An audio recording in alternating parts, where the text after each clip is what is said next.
Hello viewers, welcome to Madhulika classes. तो आज हम स्टार्ट करेंगे क्लास 7th का 9th चैप्टर साइंस का, जो है सॉइल। तो सॉइल एक बहुत ही इम्पॉर्टेंट नेचुरल रिसोर्स होता है, ठीक है। इसमें हम सब कुछ ही ग्रो करते हैं।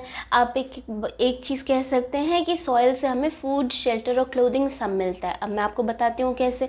फूड तो आपको समझ में आ गया होगा। जितने भी वेजिटेबल्स हैं, जो हमारा ये अनाज होता है, ग्रेन्स जो हैं, जैसे कि वीट है, राइस है ना। जितनी हमारी लेंटिल्स होते हैं, दालें होती हैं, ठीक है, ये सब कहाँ ग्रो होती हैं? सॉइल से ग्रो होती हैं। सॉइल में हम पौधा उगाते हैं, पौधे में हमें ये फ्रूट्स मिलते हैं कि नहीं, ठीक है। तो ये हो गया, फूड हो गया, ठीक है। अब शेल्टर कैसे? जब आपने कभी कंस्ट्रक्शन साइट पे आप जाओ, कोई भी घर वर बनता रहता है, तो वहाँ आप देखते हैं वुड बहुत यूज़ करते हैं, है ना, ठीक है। तो इस तरह से शेल्टर में हो गया।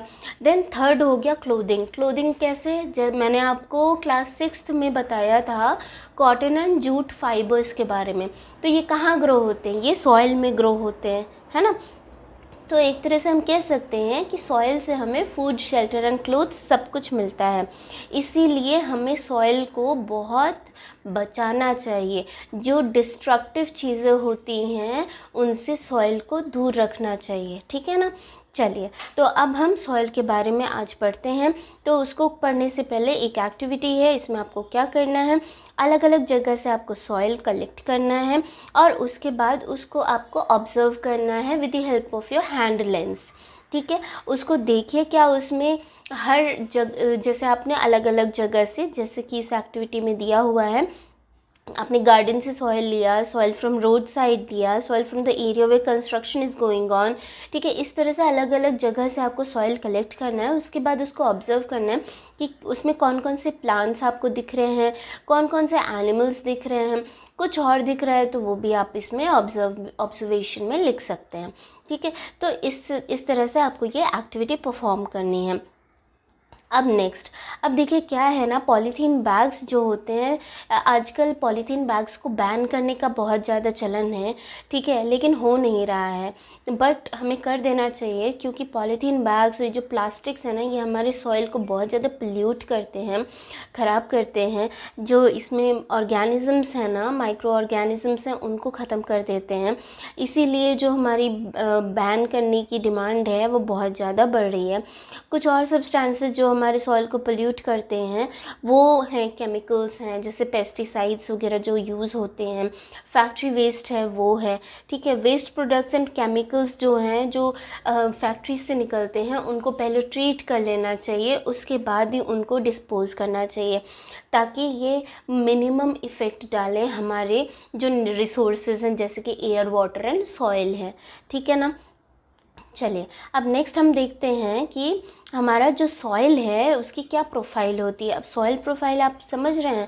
सॉइल प्रोफाइल में अलग अलग लेयर्स होते हैं, जैसे कि आपको यहाँ पे इसमें दिख रहा है, इस डायग्राम में, ठीक है ना। अलग अलग लेयर्स आपको दिख रही हैं। अब ये लेयर आपको कैसे बनानी है, ये मैं आपको बताती हूँ। आपको एक इस तरह से एक ग्लास टम्बलर लेना है, उसमें 3/4 तक आपको पानी भरना है, और फिर आपको कहीं का भी आप सॉइल ले सकते हैं। सॉइल लीजिए, उसमें से जो बड़े बड़े पेबल्स हैं उनको आप हटा सकते हैं, ठीक है। उसके बाद फिर उस सॉइल को वाटर में डाल देना है, ठीक है। एक फिस्टफुल, मतलब कि एक मुट्ठी, ठीक है, एक मुट्ठी सॉइल आप डालिए, और उसके बाद फिर उसको अच्छे से मिक्स कर दीजिए with the help of your spoon और एनीथिंग, कोई लकड़ी वकड़ी से, ठीक है। उसको अच्छे से मिक्स कर दीजिए। उसके बाद फिर उसको अनडिस्टर्ब थोड़ी देर के लिए छोड़ दीजिए। जब आप छोड़ देंगे ना, तो आपको इस तरह से अलग अलग लेयर्स दिखेंगे। जो सबसे पहले ऊपर की लेयर होती है, उसमें आपको दिखेगा कि ड्राई लीव्स हैं, या कोई एनिमल है, छोटू सा एंट वगैरह, ठीक है, वो आपको इसमें तैरते हुए दिखेंगे। वो होते बेटा ह्यूमस। उस लेयर को क्या बोलते हैं? ह्यूमस बोलते हैं, ठीक है। ये बहुत ही ज़्यादा न्यूट्रिशियस होता है, और ये बहुत ही फर्टाइल पार्ट होता है सॉइल का, ठीक है। नेक्स्ट आपको वाटर दिख सकता है, ठीक है। उसके बाद फिर आपको उससे भी मतलब ह्यूमस के बाद जो सबसे लाइटर चीज़ होती है, वो होती है क्ले, ठीक है। तो आपको क्ले दिखेगा, मिट्टी, एकदम महीन सी मिट्टी होती है। उसके बाद फिर आपको सैंड दिख सकता है। उसके बाद आपको ग्रेवल दिख सकते हैं। ग्रेवल में आपको थोड़े थोड़े छोटे मोटे पेबल्स दिखेंगे, पत्थर जो होते हैं वो दिखेंगे, ठीक है ना। तो इस तरह से आपको एक सॉइल की प्रोफाइल दिख जाएगी, मिल जाएगी, ठीक है। चलिए अब हम पढ़ लेते हैं कि आपकी बुक में क्या दिया हुआ है। हाँ, देखिए आप लेयर्स देखेंगे। देखिए क्या है, the rotting dead matter in the soil is called humus. ठीक है, ह्यूमस क्या होता है, जो सड़ा हुआ डेड मैटर होता है सॉइल में, उसको ह्यूमस बोलते हैं। ठीक है, तो ये जो है लिविंग था पहले, इसीलिए ये बहुत ही ज़्यादा न्यूट्रिशन प्रोवाइड करता है। ठीक है, अब देखिए जो सॉइल होता है बेटा वो बनता कैसे है।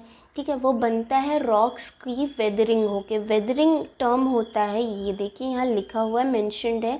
ठीक है, ये वेदरिंग जो है वो है process of breaking down of rocks by the action of wind, water, ठीक है, या फिर क्लाइमेट। ठीक है, तो क्लाइमेट की वजह से, विंड या वाटर की वजह से जो रॉक्स को ब्रेक हो जाते हैं, रॉक्स ब्रेक होते हैं और फिर जो है सॉइल बन जाते हैं, उसी को बोलते हैं वेदरिंग। ठीक है, आपको समझ में आ गया होगा वेदरिंग क्या होता है। अब देखिए जो सॉइल है वो उसमें किस तरह की उसकी क्या प्रोफाइल है, अब वो किस पे डिपेंड करेगा। अब आप इजीली बता सकते हैं किस पे डिपेंड करेगा, उस रॉक पे डिपेंड करेगा जो ब्रेक होके सॉइल बना है कि नहीं।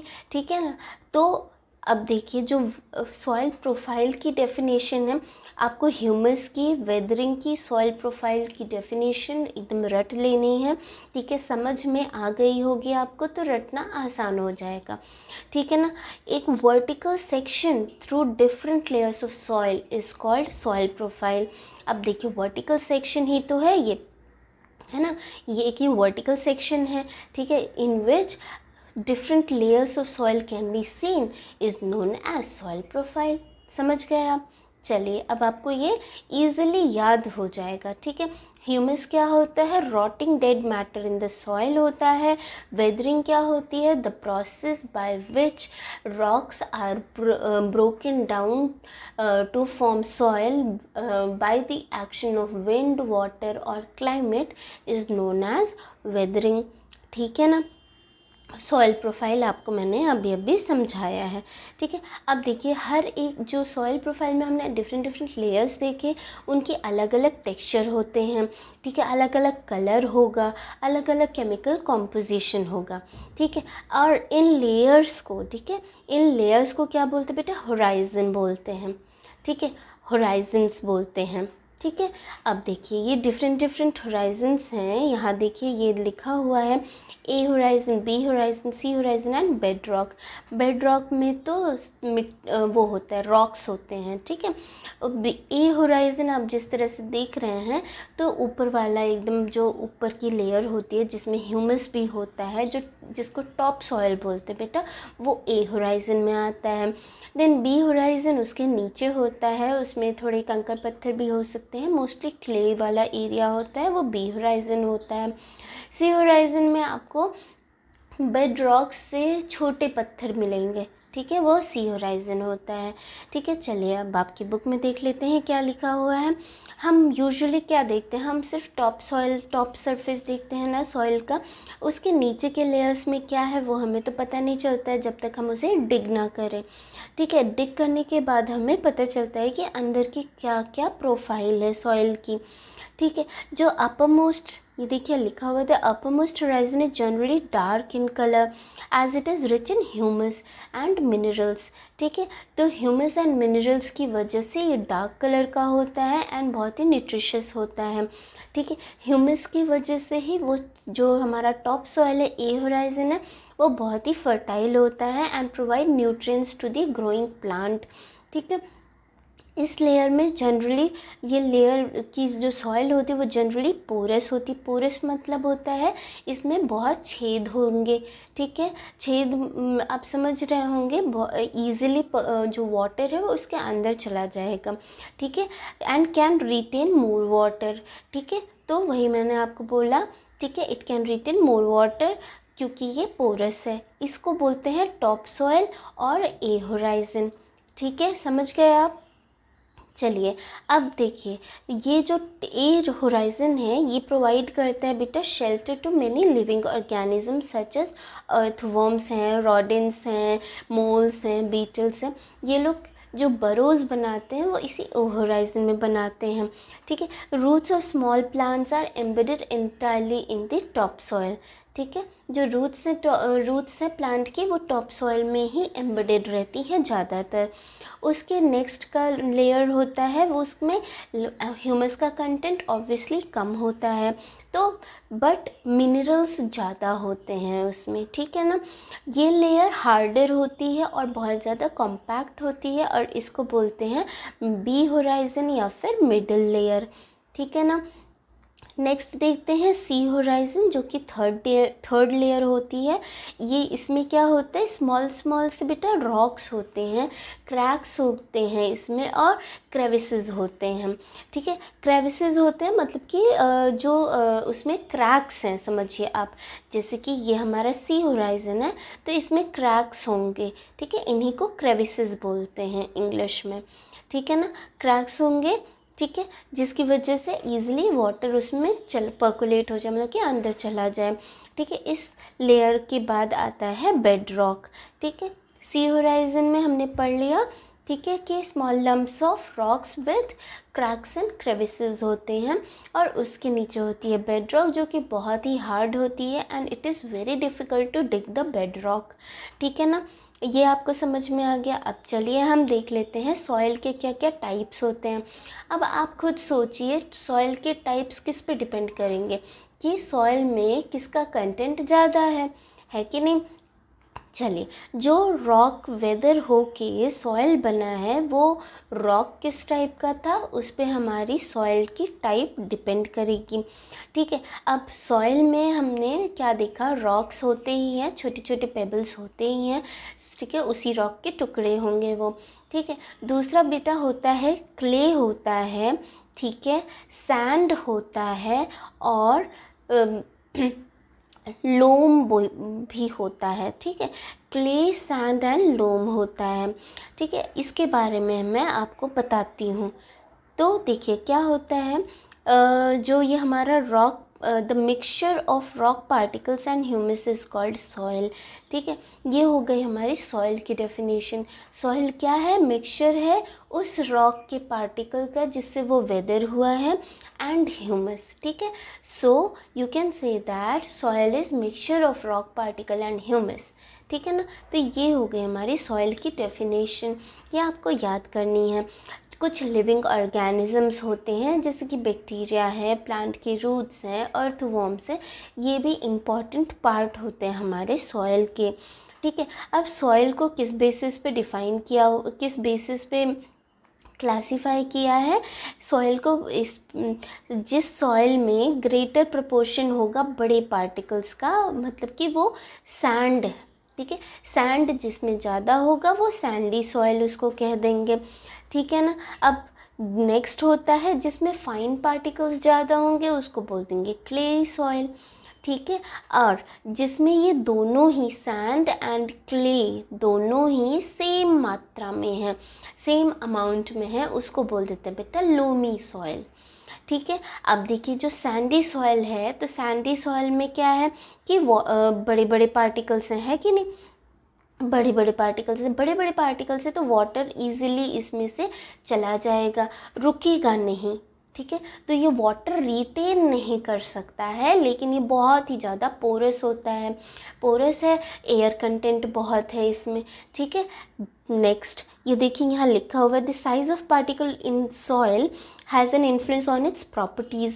सैंड पार्टिकल्स लार्ज होते हैं, they can not fit close together, ठीक है, तो इनमें लार्ज स्पेसेस होते हैं। ये स्पेसेस किससे फिल होते हैं बेटा, एयर से फिल्ड होते हैं। तो हम कह सकते हैं सैंड वेल एयरेटेड है, ठीक है। एयरेटेड का मतलब होता है कि उसमें एयर होल्ड करने की कैपेसिटी बहुत ज़्यादा है, ठीक है। Water can drain quickly, drain हो जाएगा, रिटेन नहीं होगा, ठीक है, through these spaces between the sand particles. तो सैंडी सॉयल लाइट होता है, वेल एयरेटेड होता है देन क्लेई सॉयल, ठीक है। ये हो गया हमारा सैंडी सॉयल का प्रॉपर्टी, ठीक है, ये आपको याद करनी है, ठीक है। अब आप खुद ही सोचिए ना, अगर किसी भी चीज़ का, पार्टिकल्स का साइज़ बड़ा बड़ा है तो उसमें स्पेसेस होंगी। वो स्पेसेस किससे फिल रहेंगी? हर जगह एयर होती है। मैंने आपको एयर चैप्टर में 6th क्लास में बताया हुआ है कि हर जगह एयर होती है, तो एयर रहेगी वहाँ पे, है कि नहीं? ठीक है। दूसरा, अब उसमें अगर वाटर डालेंगे तो पार्टिकल्स अगर पास पास नहीं हैं तो आराम से वाटर ड्रेन हो जाएगा, है ना। तो आप कह सकते हैं कि जो हमारा सैंडी सॉइल होता है वो लाइट होगा वेट में, वेल एयरेटेड होगा, देन और ड्राई भी रहेगा क्योंकि वो वाटर रिटेन नहीं कर पा रहा है। ठीक है। अब नेक्स्ट हम देखते हैं क्ले सॉइल में। ठीक है। अब क्ले जो होता है, क्ले के पार्टिकल्स होते हैं वो छोटे होते हैं और मतलब पास पास रहते हैं, they are pack tightly together. ठीक है। तो उनके में स्पेस कम होता है, अनलाइक सैंडी सॉइल, तो वो ईजिली वाटर को होल्ड करके रखते हैं। ठीक है। वाटर उनसे ड्रेन आउट नहीं होता है, रिटेन होता है। तो और क्ले सॉइल में एयर कम होती है, hence we can say that clay soil is less aerated than sandy soil. ठीक है। इसीलिए क्योंकि वो वाटर होल्ड कर लेते हैं इसीलिए वो हैवी होते हैं। ठीक है, देन सैंडी सॉइल। ठीक है। अब देखिए, तो ये हो गया हमारा सैंडी और क्लेई सॉइल के बारे में। तो जो बेस्ट होता है ग्रो करने के लिए प्लांट्स को सॉइल, वो होता है बेटा लोमी सॉइल। लोमी सॉइल में क्या होता है? मिक्सचर होता है सैंड एंड क्ले का। ठीक है। और एक और पार्टिकल जो होता है सिल्ट। ठीक है। सिल्ट जो होता है वो सैंड और क्ले के बीच का साइज़ होता है उसका। ठीक है। और सिल्ट जो है वो कहाँ डिपॉजिट होता है? वो आके हमारे जो रिवर्स होते हैं ना, रिवर्स जो पानी के साथ साथ सिल्ट भी लेकर आते हैं और वो हमारे रिवर के किनारे किनारे वो डिपॉजिट हो जाता है। ठीक है। तो इनका साइज़ सैंड और क्ले के बीच में आता है। The size of silt particle is between those of sand and clay. ठीक है। तो इसीलिए कहते हैं कि लोमी सॉइल बेस्ट होता है फॉर ग्रोइंग प्लांट्स। ठीक है। लोमी सॉइल में ह्यूमस भी होता है और इसमें राइट वाटर होल्डिंग कैपेसिटी होती है for the growth of plant. ठीक है। आप समझ गए हैं। चलिए अब हम नेक्स्ट एक्टिविटी देखते हैं, एक्टिविटी 9.3। इसमें आपको क्या करना है? क्ले, लोमी और सैंडी सॉइल को लेना है एक साथ, उसमें से पेबल्स मतलब अलग अलग करके ही लेना है। ठीक है। उसमें से पेबल्स को अलग करना है और उसके बाद उसमें थोड़ा थोड़ा पानी डाल के आपको जैसे आटा मम्मा गूँथती है उस तरह से सॉइल को गूँथना है। ठीक है। उसके बाद फिर आपको क्या करना है? उससे आपको अलग अलग तरह के शेप्स देने हैं। ये देखिए इस तरह से। ठीक है। पहले आपने उसको नीड किया, उसके बाद फिर उसको सिलेंडर बनाइए, फिर उसको एक लड्डू की तरह शेप दीजिए, उसके बाद फिर उसको एक बीच में से होल करके रिंग बनाने की कोशिश कीजिए और फिर देखिए कि कौन से सॉइल से आप इजीली ये सारे स्ट्रक्चर्स बना सकते हैं। ठीक है। ये बहुत ही मज़ा आएगा आपको इसको करने में। ठीक है। अब हम पढ़ते हैं आगे प्रॉपर्टीज़ ऑफ सॉइल में। ठीक है। तो अब हम सॉइल की कुछ अलग अलग प्रॉपर्टीज़ के बारे में देखेंगे। सबसे पहले हम देखते हैं percolation rate of water in soil. Percolation का क्या मतलब होता है कि कितनी जल्दी वाटर उस मिट्टी के अंदर चला जाता है। ठीक है। आज हम इसके बारे में देखते हैं। अब आपको क्या करना है? आपने ये चीज़ देखा भी होगा, अगर आप फ्लोर पे पानी गिराते हैं तो पानी इधर उधर बिखर जाता है। ठीक है, स्प्रेड हो जाता है। लेकिन जब आप किसी जहाँ गार्डन है वहाँ पे पानी डालते हैं तो पानी क्या होता है? एब्जॉर्ब हो जाता है, अंदर मिट्टी के अंदर चला जाता है। वही जो मिट्टी के अंदर चला जाता है ना बेटा, उसी को पर्कुलेशन बोलते हैं। ठीक है। और अब जैसे सॉइल अलग अलग है, क्ले, लोमी, सैंडी, ठीक है ना, तो इनका पर्कुलेशन रेट भी अलग अलग होता है। ठीक है। तो इसके बारे में हम पढ़ते हैं।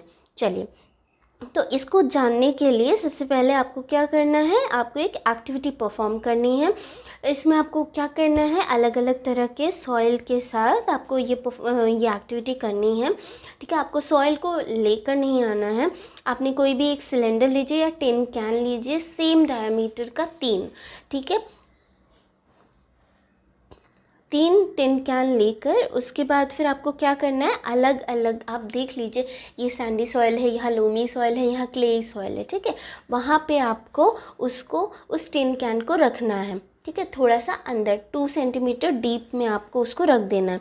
उसके बाद सेम अमाउंट ऑफ वाटर तीनों में डालना है और फिर देखना है कि कब वो टिन कैन से पानी ख़त्म हो गया, ठीक है। यही आपको इसमें करना है।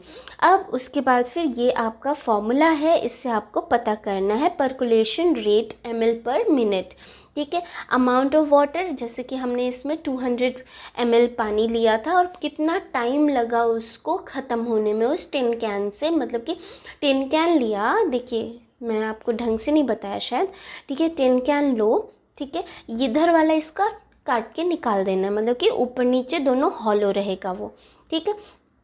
अब मिट्टी में इसको 2 सेंटीमीटर मिट्टी के अंदर डाल देना है, ठीक है। उसके बाद फिर क्या करना है, इस तरह से मिट्टी में ये है, ठीक है, तीनों अलग अलग सॉइल में, ठीक। अब इसमें हमने वाटर डाल दिया, ठीक है।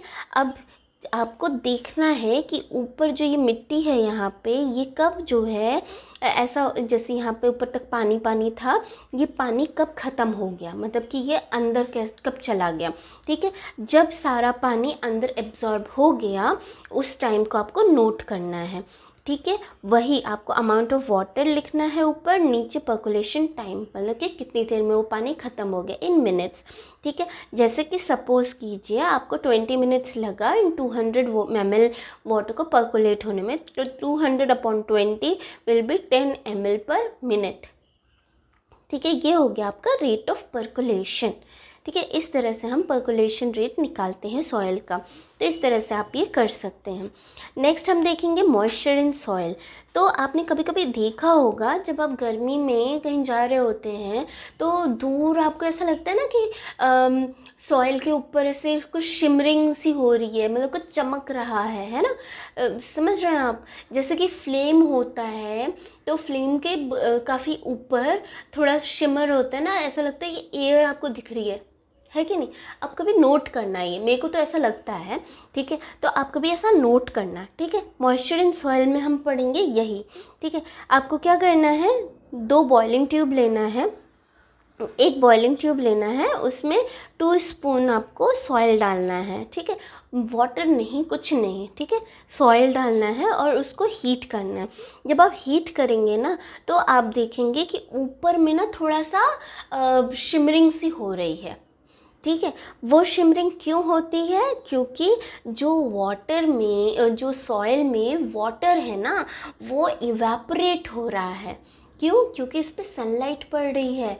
आपको मैंने पढ़ाया था वाटर साइकिल में कि जो सॉइल होता है उसमें से भी वाटर इवेपोरेट होते हैं, ठीक है। वाटर तो हर जगह सॉइल में है ना वाटर, ठीक है। सॉइल में वाटर रहता है तो वही वाटर इवेपोरेट होता है, इसीलिए हमें शिमरिंग सा दिखता है, ठीक है।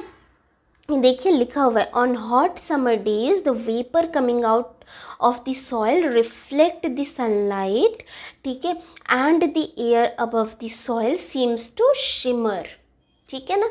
समझ गए आप, यही आपको इस एक्टिविटी में भी नज़र आएगा, ठीक है। इस तरह से आपको एक सेटअप बनाना है।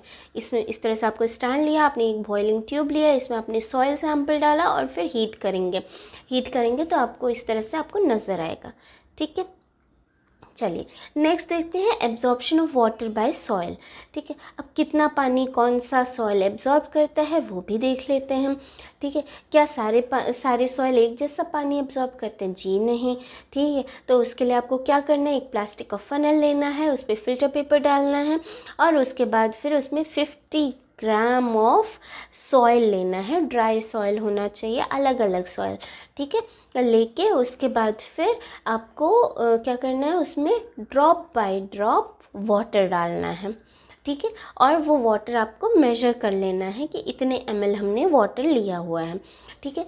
जब आप सारा पानी डाल लेंगे उसके बाद फिर देखेंगे कि इस तरह से आपका वाटर इसमें से गिर रहा है, ठीक है। फिर जब सारा पानी ख़त्म हो जाएगा और ये वाटर ड्रिप होना बंद हो जाएगा, तब आप इस बीकर में कितना पानी कलेक्ट हुआ है वो, और कितना पानी आपने इनिशियली डाला था वो, ठीक है। इनिशियल जितना पानी लिया था, मान लीजिए 100 ml लिया था, ठीक है, तो उसमें से आपका कितना पानी इस बीकर में आया उसको माइनस कर लीजिएगा, तो आपको पता चल जाएगा कि कितना पानी इसमें एब्जॉर्ब हुआ है, कितना पानी सॉइल ने एब्जॉर्ब किया, ठीक है। यही देखिए आपको यहाँ पे दिया हुआ है। वेट हमने लिया सॉइल का, इनिशियल वॉल्यूम ऑफ वाटर हमने कितना ml लिया था, फाइनल वॉल्यूम जो बीकर में बचा वो, ठीक है। वॉल्यूम ऑफ वाटर एब्जॉर्ब में क्या करेंगे, initial minus final volume of water कर देंगे, ठीक है। और सॉइल का वेट भी हम चेक करेंगे, ठीक है। इनिशियल हमारा 50 ग्राम था वेट, फाइनल वेट कितना था वो, तो उससे हमें पता चल जाएगा कि कितना ml water is equal to how much gram of soil, ठीक है ना, ठीक है। जैसे 1 ml of water has weight equal to 1 gram, इस तरह से हम लिख कर सकते हैं, ठीक है। चलिए, ये हो गया हमारा water absorption capacity of soil. और परसेंटेज निकालना है तो initial minus final volume of weight of water, weight of soil upon 50 × 100, ठीक है। इस तरह से आपको ये कर देना, यहाँ देखिए लिखा हुआ है, ठीक है। ये एक्टिविटी आपको डिफरेंट सॉइल के साथ करनी है, तो इससे आपको पता चलेगा कि किस सॉइल में कितना एब्जॉर्प्शन पावर होती है वाटर के लिए, ठीक है। अब सॉइल एंड क्रॉप्स, तो अलग अलग क्रॉप्स के लिए अलग अलग तरह का सॉइल भी चाहिए होता है। जैसे कि हमने बताया आपको कि loamy, clayey and sandy soil होते हैं, सबकी अलग अलग प्रॉपर्टीज़ होती हैं, तो उन प्रॉपर्टीज़ पे डिपेंड करता है कि कौन सा, जैसे कोई कोई क्रॉप होते हैं ना बेटा, वो कम पानी उनको चाहिए होता है, ठीक है।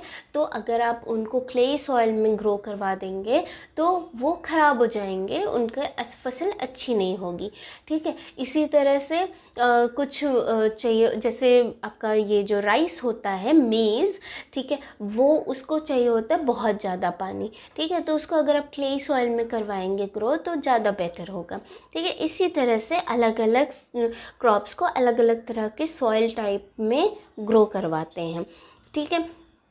अब देखिए, सॉइल जो है वो इफ़ेक्ट होती है किससे, विंड से, रेनफॉल से, टेम्परेचर से, लाइट एंड ह्यूमिडिटी से, ठीक है। ये क्लाइमेटिक फैक्टर्स हैं, ये हमारे सॉइल प्रोफाइल को बहुत ज़्यादा अफेक्ट करते हैं। किस तरह का सॉइल, वेदर होने के बाद किस तरह का सॉइल वो बनेगा, उस पर इनका भी इफ़ेक्ट होता है, wind, rainfall, temperature, humidity and light, ठीक है। ये आपको याद रखना है, ठीक है। अब देखिए, ये फैक्टर्स जो हैं वो अफेक्ट करते हैं हमारे किसको, सॉइल प्रोफाइल को, और किस तरह का सॉइल का स्ट्रक्चर रहेगा उसको, ठीक है। चलिए, नेक्स्ट है जो ये हमारे क्लाइमेटिक फैक्टर्स हैं, इसमें as well as components of soil determine करते हैं क्या, वेजिटेशन, कि कैसा क्रॉप होगा, ठीक है, उस रीजन का, ठीक है। अब क्ले एंड लोमी सॉइल जो है वो देखिए यहाँ लिखा हुआ है, clay and loamy soil are both suitable for growing cereals like wheat and gram, such soils are good at retaining water, ठीक है, यही मैंने आपको बताया। For paddy soil rich in clay and organic matter and having good capacity to retain water are ideal। Paddy मतलब वही आपका जो चावल है, ठीक है, उसको ज़्यादा पानी चाहिए होता है तो क्ले सॉइल उनके लिए बेस्ट होता है। अब जैसे ये लेंटिल्स हैं, मसूर वगैरह जो दालें हैं, ठीक है, उनको लोमी सॉइल चाहिए होता है, क्यों, क्योंकि which can drain water easily, ठीक है, एज रिक्वायर्ड, ठीक है। कॉटन के लिए सैंडी एंड लोम सॉइल चाहिए, ठीक है। तो इस तरह से अलग अलग क्रॉप्स की अलग अलग जो है ज़रूरतें होती हैं, जो हम जिसके बेसिस पे हम उनको अलग अलग तरह की सॉइल में ग्रो करवाते हैं, ठीक है।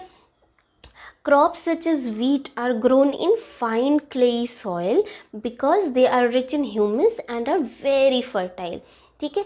अब आपको क्या करना है, अपने पेरेंट्स से, अपने टीचर्स से अलग अलग टाइप ऑफ सॉइल और कौन सा क्रॉप उसमें ग्रो करवाते हैं उसका आपको जानना है, इन्फॉर्मेशन इकट्ठा करनी है और इस टेबल को फिल करना है। टाइप ऑफ सॉइल यहाँ लिखना है और इसमें कौन सा क्रॉप ग्रो होता है वो लिखना है। ठीक है, अब देखिए ये हमने सब पढ़ लिया सॉइल के बारे में और आपको पता चल गया कि सॉइल हमारे लिए कितना इम्पॉर्टेंट है। लेकिन एक चीज़ है जिसकी वजह से सॉइल के साथ सॉइल की बुरी हालत हो रही है, वो क्या है बेटा? Soil erosion. सॉइल इरोजन क्या करता है?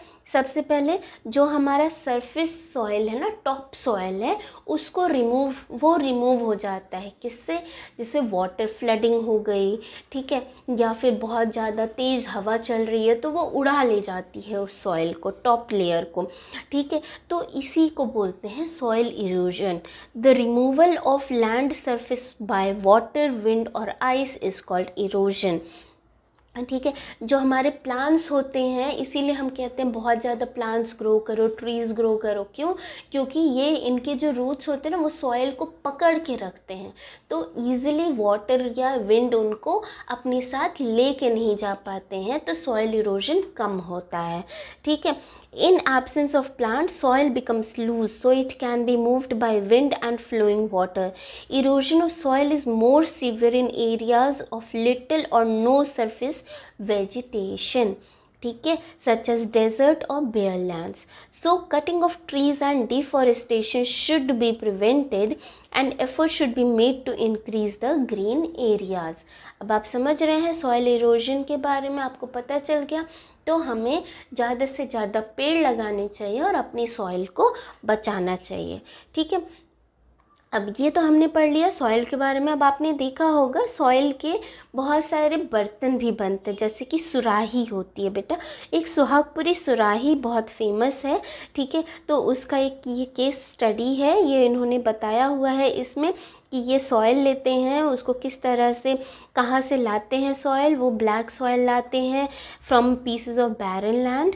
ठीक है, और फिर उस सॉइल में वो हॉर्स डंग मिक्स करके किस तरह से जो है इसको प्रिपेयर करते हैं, फिर उसके बाद फिर उसको शेप देते हैं। ये देखिए शेप दे रहे हैं, ठीक है, पॉट्स बना रहे हैं, और फिर उसको बर्न करके काफ़ी टाइम तक उसको ड्राई करते हैं, फिर पेंट करते हैं और उसके बाद फिर वो बेच देते हैं। ठीक है, तो इसलिए ये आप पढ़ सकते हैं एक बार, तो ये बहुत ही इम्पॉर्टेंट है। ठीक है, तो इस तरह से आपको पता होना चाहिए, नॉलेज के लिए अच्छा है। ठीक है, तो इस तरह से हो गया हमारा ये चैप्टर फिनिश, और ये वीडियो यहीं पे ख़त्म कर रही हूँ। हमने कीवर्ड्स देख लेने हैं। क्ले क्या होता है बता दिया, humus, loamy, percolation, moisture, Sandy, water retention, ये सब आपको पता चल गया है। तो इस तरह से हो गया चैप्टर फिनिश। मेरे वीडियो को लाइक कीजिए, चैनल को सब्सक्राइब कीजिए और वीडियोज़ को अपने फ्रेंड्स के साथ शेयर कीजिए। Thank you.